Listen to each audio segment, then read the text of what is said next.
Hello বন্ধুরা, চলে আসলাম আবার একটা ভিডিও নিয়ে। ভিডিওটা অনেকদিন আগেকার, তোমরা দেখেই বুঝতে পারছো। যখন আমি আর আমার বর দীঘা গেছিলাম 3ই জানুয়ারি, সেই দিনের ভিডিও এটা। মানে ভিডিওগুলো আমি এডিট করার সময় পাইনি, সেজন্য করতে পারিনি। তো ভাবলাম যে যখন ভিডিওগুলো পড়েই আছে তাহলে এডিট করে নিই, তোমাদের সাথে একটু শেয়ারও করে নিই।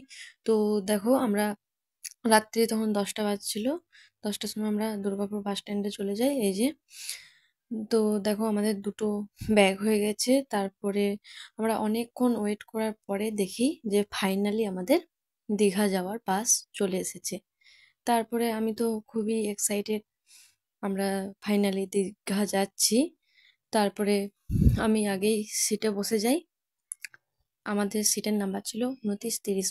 তারপরে এই যে দেখো, আমার বরও চলে আসে, আমরা দুজন বসে যাই সিটে। তারপরে আমি একটু ভিডিও করে নিলাম। আর আমার বরের অবস্থা দেখো, ঘুম ঘুম অবস্থা। ও ডিউটি করে এসেছিল সেই জন্য। তারপরে কিছুক্ষণ ওয়েট করার পরে ফাইনালি 11টার সময় বাসটা ছাড়ে। এই যে দেখো, তারপরে সারা রাত তো বাসে ঘুমিয়ে ঘুমিয়ে গেছিলাম। এটা তখন বাজে হচ্ছে 3:30। তখন বাস দাঁড়িয়েছিল চা খাওয়ার জন্য। মানে সবাই বাথরুম করছিল, কেউ কেউ কেউ কেউ চা খাচ্ছিল, খাবার খাচ্ছিল। তো দেখো, আমার বর আমার হাতে চা দিয়ে দিল। আমার লাল চাই খেতে খুবই ভালো লাগে। এই যে আমার অবস্থা দেখো, পুরো খারাপ হয়ে গেছে। মানে বাসে আমি এত ঘুমিয়েছি, কিছু বলার নেই। তারপরে ফাইনালি 5:30টার সময় আমরা নেমে যাই দীঘাতে। দেখো, ঠান্ডার কারণে আমি কিন্তু আরো একটা হুডি পরে নিয়েছি, প্রথমে একটা সোয়েটার পরেছিলাম। তারপরে প্রচুর ঠান্ডা লাগছিল, সেই জন্য আরেক কাপ চা নিয়ে নিই। তারপরে চাটা খেয়ে মনে হলো যে শান্তি পেলাম। দেখো, আমার মুখটা দেখে বোঝা যাচ্ছে। আর তখন অনেক ঠান্ডাও লাগছিল, কারণ ভোরের টাইম ছিল সেই জন্য। তারপরে আমরা ওখান থেকে হোটেল বুকিং করেছিল, তারপরে হোটেলের মধ্যে চলে যাই। ব্যাগ ট্যাগ রেখে এই যে দুজন মিলে দেখো বেরিয়ে পড়ি। বেরিয়ে পড়ি বলতে আমরা দুজনে যাচ্ছি বিচের মধ্যে। এই যে দেখো, আমরা চলে এসেছি। ওয়াও, খুব সুন্দর লাগছে তাই না? আমার মানে অনেক দিনেরই ইচ্ছা ছিল যে আমি আর আমার বর দুজনে মিলে 2-3 দিন থাকবো দীঘাতে গিয়ে। তো আমার ইচ্ছাটা আমার বর পূরণ করেই দিয়েছে। আমি তো খুব খুব খুবই খুশি। তারপরে এই যে দেখো, আমরা নিচের দিকে যাব ভাবছিলাম। তো আমার বরকে বললাম যে চল তাহলে ওই সাইড থেকে ঘুরে আসি, কয়েকটা ভিডিও করে আসি। তো আমাকে বলছে যে এখনো তো টাইম পড়ে আছে, পরে ভিডিও করবি। তাও আমি বললাম যে না, আমি নিচে যাব, চল।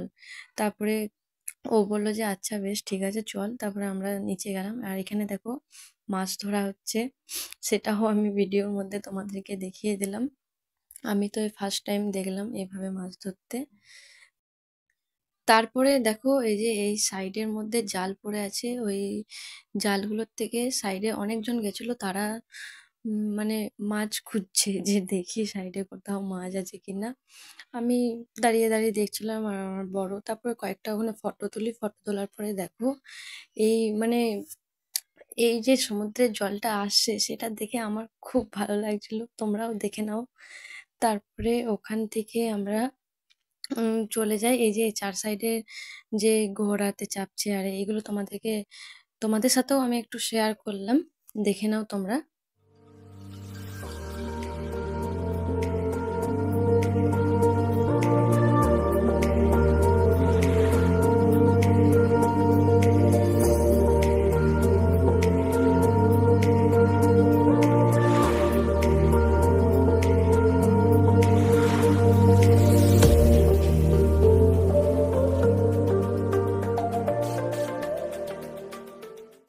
তো ভিডিওটা কেমন লাগলো সেটা কিন্তু তোমরা কমেন্টে অবশ্যই জানিও।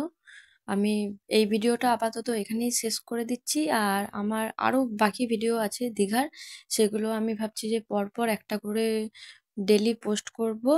কারণ সেগুলো আমি ভাবলাম যে তোমাদের সাথে একটু শেয়ার করেই নিই, তাই না? তো আপাতত এখানেই টাটা।